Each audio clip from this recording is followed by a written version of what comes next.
তাদেরকে পেয়ে আন্তরিক ভাবে আনন্দিত এবং আমরা গর্বিত। আরো উপস্থিত হয়েছেন আমাদের অনুষ্ঠানের সভাপতিত্ব করছেন, সভাপতির আসনে আসীন হয়েছেন জীবনকে বন্ধ করে। এরপর যে আমরা বক্তব্য শুনবো হুজুরকে কথা বলার জন্য অনুরোধ করছি।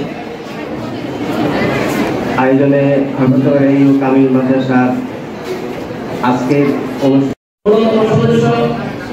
জেলা কৃষক দলের সম্মানিত আহ্বায়ক অ্যাডভোকেট মাজারুল ইসলাম, উপস্থিত কামিল মাদ্রাসার সহকারী অধ্যাপক এবং তাদেরকে আমাদেরকে সম্মানিত করার জন্য